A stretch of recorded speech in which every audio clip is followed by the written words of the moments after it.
Kapag pinalabas natin na si Marikit ang murder suspect, di pareho tayong mawawala ng problema. They're here to investigate Dad's case. They requested to take a look at your locker. May nawawalang dark streak sa gamit ng mga biktima. Hindi ko alam kung paano napunta yan sa gamit ko. Kakaayos ko lang ho nito eh. Enough kaya yung evidence na pinland nyo kay Ikit? Are you sure na safe ka na from any suspicion? Ikaw ang head ng IT department, hindi ba? Gusto ko, ipabura mo ang CCTV footage nitong resort. Kung talagang mahal ka ni Ikit, hindi niya to gagawin sa taong importante sa'yo. She doesn't deserve you. And she deserves to be in jail. Thanks for the reports, Blessy. Andrew. How's your day going? Sir Matthew. What can I do for you? Gusto lang namin kayo update tungkol sa murder case ng tatay mo, sir. Oh, so Ikit's gonna be released of all charges? She's no longer a person of interest? Actually, sir, sinabit na namin sa prosecutor's office ang lahat ng ebidensya na kalap namin. Nag-decide na rin ang piskal na may probable cause para kasuhan ng murder case si Ms. Marikit Karingal, kaya nag-issue to ng warrant of arrest para sa kanya. So you're saying she's gonna get arrested? Yes, sir.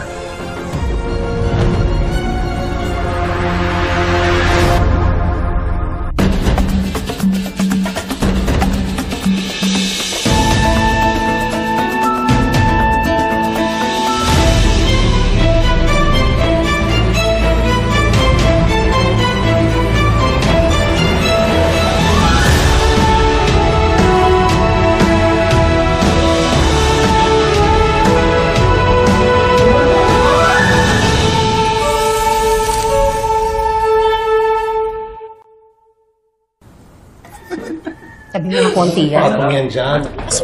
Uy! Ngayon! Teka, sino ba yan? Sandali lang! Sabi niya, pero makakatok yan. Sandali, sandali! Sino? Nasaan si Ms. Marikit Karingal? Bakit ho? Ano pong kailangan niyo sa kanya? Wala akong warrant of arrest para sa kanya sa salang pagpatay kay Mr. William Smith. Sir, nagkakamali ho kayo. Inosente po si Ikit. May naninira lang po sa kanya. Lagunin yung buong bahay. Dali! Sandali! Yes, sir!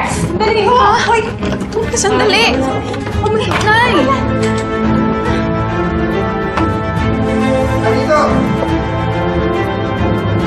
Wala! Sir, research namin buong bahay. Wala dito yung suspect. Siya na suspect rin tinatago. Kaya pag-cooperate na lang kayo, kung nga niyo makasuhan pa ng obstruction of justice. Sir, wala ho talaga kaming idea kung nasaan siya. Tsaka parang hindi naman ho tama na ikulong niyo yung tao kung inosente talaga siya, di ba? Siya. Wala ho talaga dito sa bahay.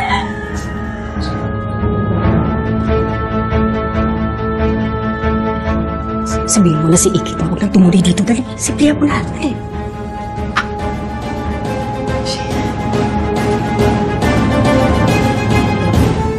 Oo, malapit na nga.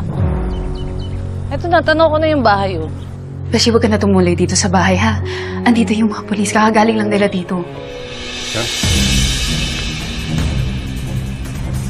Talasin niyo yung mga mata niyo, ha? Yes, sir. Makasalubong natin yung sigurado. Bakit? Anong kailangan nila sa akin? May warrant of arrest sila sa'yo, eh. Basta, umalis ka na. Lumayo ka na para hindi ka mahuli, okay? Sige na, sige na. Yun yung suspect! Wow!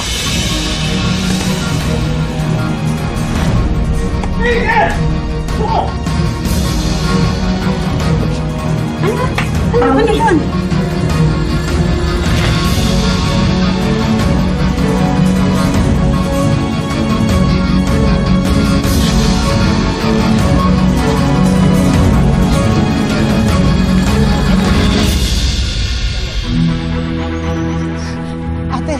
Ate, patago lang ako saglit, ah.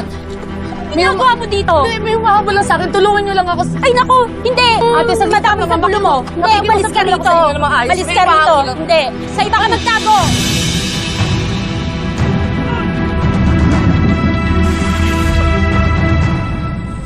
Sige, tara! Sakay ka na!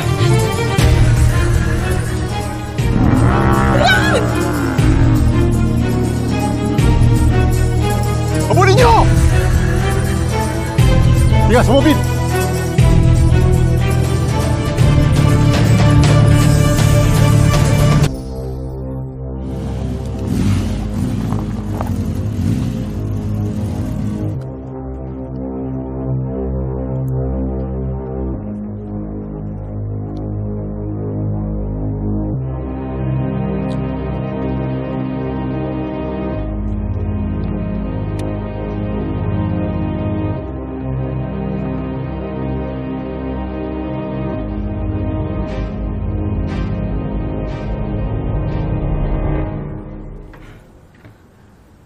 Please, have a seat. My friend owns this place. Dito ako tumatambay pag may out-of-town gigs ako. Ikit, wala masyadong kapitbahay dito kaya walang makakakilala sa'yo. I think it's best na dito ka na lang muna magstay while we come up with what to do next. Hey, kid, look at me. You're okay now. Okay, I promise you, you're safe. No one's going to take you away.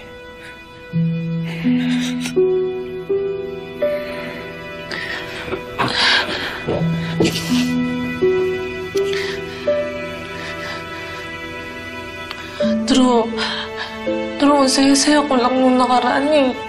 Sobrang saya ko kasi umamin sa akin si Sir Matthew ng nararamdaman niya sa akin. Sinabi niya sa akin na hindi na itutuloy yung resort casino dun sa Daraitan. Tapos biglang may ganito na naman. Drew, parang bumaliktad na naman yung mundo ko. Ang dami ko pang pangarap eh. Paano yung kinabukasan ko kung wanted ako, di ba? Paano ko itutuloy yung kaso na pinaglalaban ko, Drew? Pero paano na ako? Ano nang mangyayari sa akin, Drew? Ayoko magtago ako habang buhay. Hindi ko kaya magtago habang buhay, Drew. Tapos, paano kung lumabas ako ng bahay tapos biglang may humuli na lang sa akin? Pero natatakot ako. Gusto ko pa makasama yung mga taong mahal ko. Ayokong mabuhay na puro takot na lang yung meron ako. Ayoko. Pero gusto ko lang naman maging normal yung buhay ko. Ano nangyayari sa akin? Gusto ko nang matapos to. Gusto ko nang matapos to.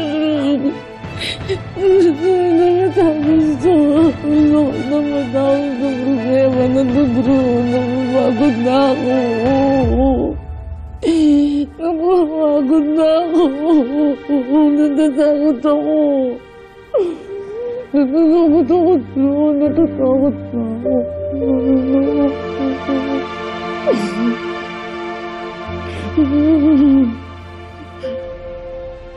Mga walang kwenta. Ang dali-dali na nga ng pinapagawa ko sa inyo. Pumalpak pa kayo. Mga inutil. Mga walang kwenta. Ang dali-dali na nga ng pinapagawa ko. Pumalpak pa rin. Diyos ko, mga inutil talaga yung mga pulis na yan. What's wrong, tita? Bakit ka galit na galit? I just received a text from Pia. Nakatakas daw yung marikit na yan mula sa mga pulis. What? Tita, paano yun? Paano kung magtago si Ikit sa probinsya, makapag-abroad? Paano tayo makakaganti sa kanya if she disappears? Kahit sa ang sulok magtago yung marikit na yan, hahantingin ko siya. At dahil pinahirapan niya tayo, isasagad ko talaga yung suffering niya. Kapag nahanap ko na yung marikit na yan, ako na mismo ang maghahatid sa kanya sa impyerno, kasama yung nanay niya.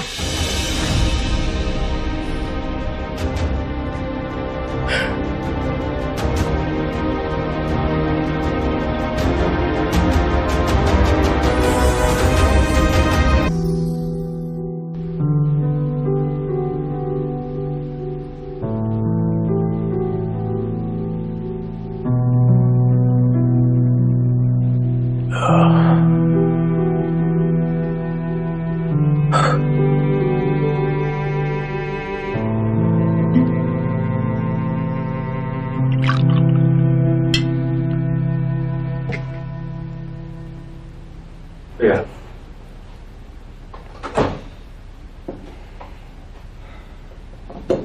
Tama na yan. Sorry, bro. I need this drink.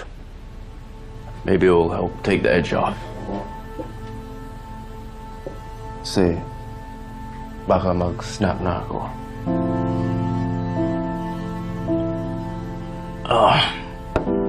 First, Dad gets murdered. Then, Mom goes missing. And now Ikit is being accused of murdering him. It's like everything I care about is being taken away and ripped apart from me. And everyone is looking for answers from me. And I can barely hold it together myself. And to be honest, I don't know how much more I can take.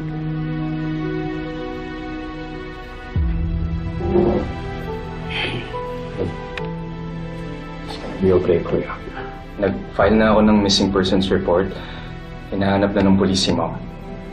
And when it comes to Ikit, look, we just have to work harder para ma-clear yung name niya. I know you like Ikit. But please, don't let your feelings cloud your judgment.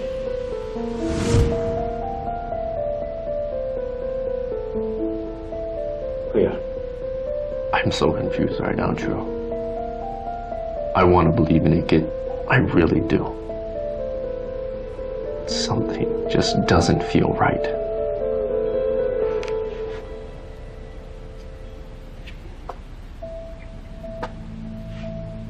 Akala ko ba mahal mo siya? Ha? Bakit parang pinagdududahan mo siya? Look, Kuya, I know Ikit. Hindi niya magagawa to. Kaya sana naman wag mong pag-iisipin ng ganyan yung tao. Dahil hirap na nga siya, hindi niya alam anong gagawin niya. Ngayon niya tayo kailangan. Why does it sound like you know exactly what's going on in Ikit's mind? Have you been in touch with her? Do you know where she is? Are you hiding something from me, Drew?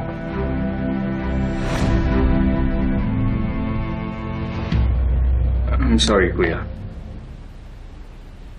Pero hindi ko alam kung nasan si Ikit. Pero pag makakausap ko siya, I will assure her na hindi ako katulad ng iba na iiwan na lang siya sa ere. Tutulungan at dadamayan ko siya hanggang malampasan niya to. Dahil ganun ko siya kamahal.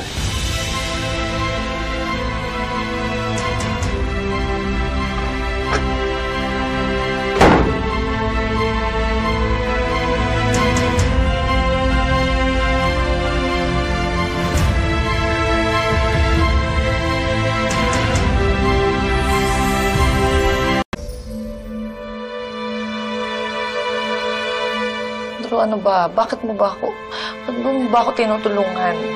Bakit mo ginagawa to? True suspect ako sa pagpatay sa tatay mo. Hey, listen to me.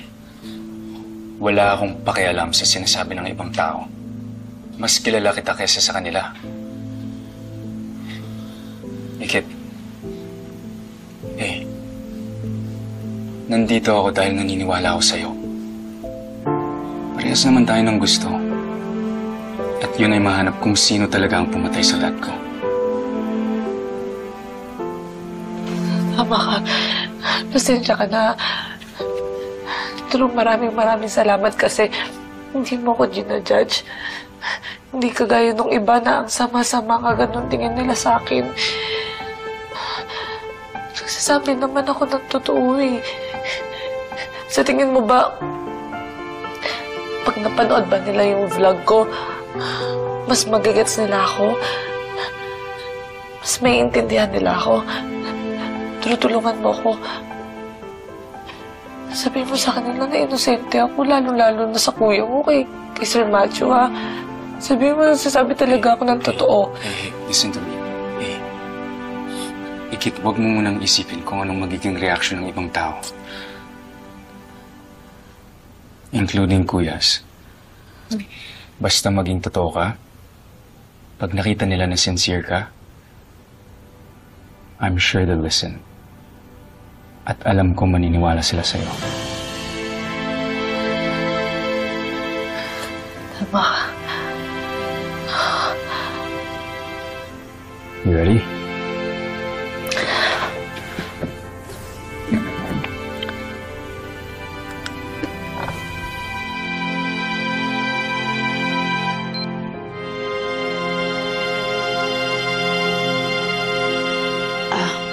Hi, vlog.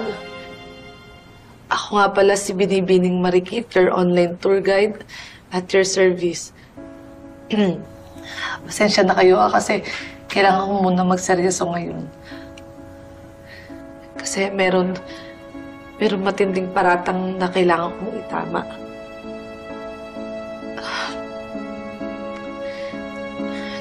Na ako daw po ang pumatay kay Mr. William Smith. Yung amo ko po doon sa may resort.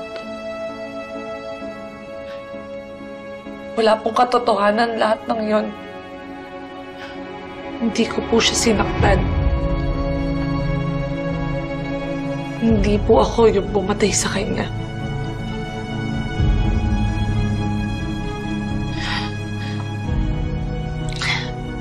Biktima lang din naman po ako eh.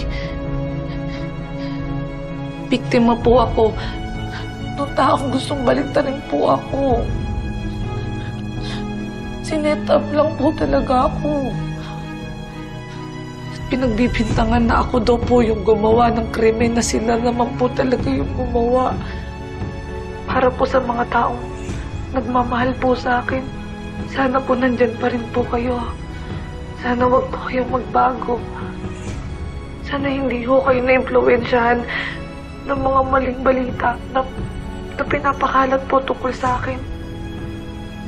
Okay lang po sa akin mabash ako. Pero mas hindi ko po kakayanin yung talikuran ako ng mga taong pinahalagahan ko. See? Kung wala talaga siyang kasalanan, bakit kailangan niya magtago? Bakit kailangan niya takasan yung mga kaso niya?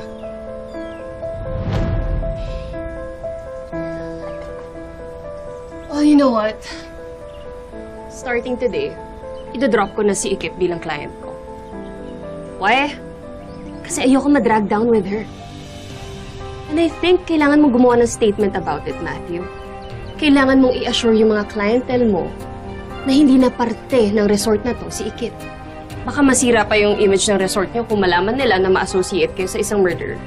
Murder suspect. What? Ikit is a murder suspect, not a murderer. So don't paint a picture that she's the one who murdered my father.